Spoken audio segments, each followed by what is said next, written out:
Trump has gotten some good polling news lately, which he tweeted out.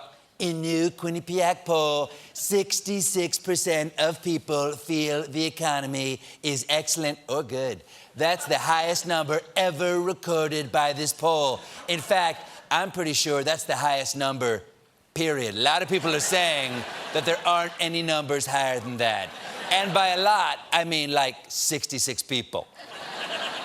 But Trump didn't read 100% of this poll because it also says 49% of voters say former President Barack Obama is more responsible for the state of the economy, while only 40% say Trump is more responsible. Sir, that's why you should always read past the first sentence of anything to get the full story.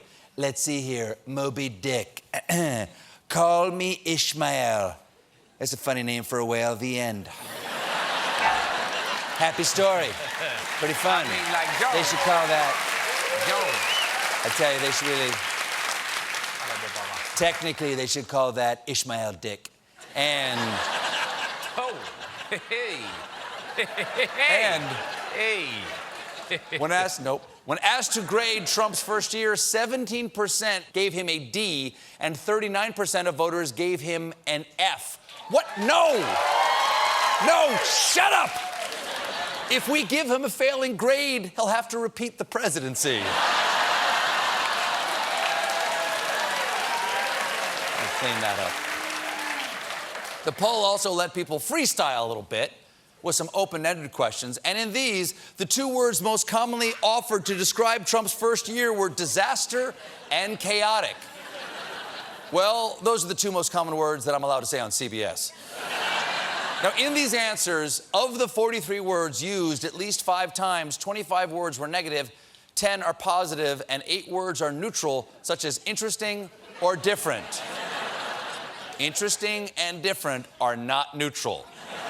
Because that's how you describe your cousin's one-man show you got dragged to. Well, Brian, that sure was interesting. Really different. Where'd you get that much pudding? We'll step outside while you put your pants back on. One thing that might be dragging down Trump's polls is Michael Wolff's explosive Trump tell-all, Fire and Fury. This thing, guys, anybody here get it? So people got here? This thing is flying off the shelves, and there's not even any sex scenes. Thank God. People are so eager to get their hands on this book that some people are buying the wrong Fire and Fury, instead picking up Fire and Fury, the Allied bombing of Germany 1942 to 1945. Well, it's an easy mistake to make. Man. I mean, one is a book about taking down a fascist regime, and the other's about World War II. The author... World War II. It's about... II.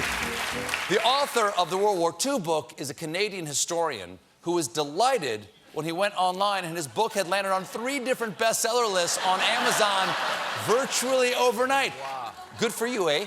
Customers who mistakenly bought this other Fire and Fury were mad. One Amazon reviewer said, I don't see anything about President Trump.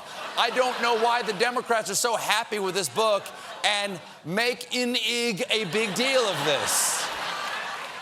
I look forward to that user's review of Eat, Pray, Love. This book tasted terrible, was also very bad at make love.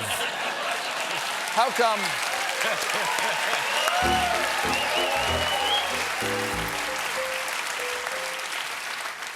How come so many people are making this mistake over Fire and Fury? It's ridiculous.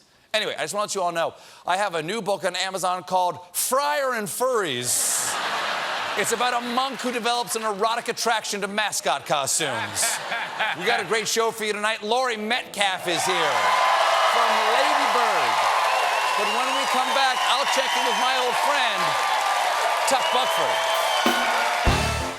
Wow, what a cliffhanger. What's going to happen in the next Late Show video? Click subscribe to find out.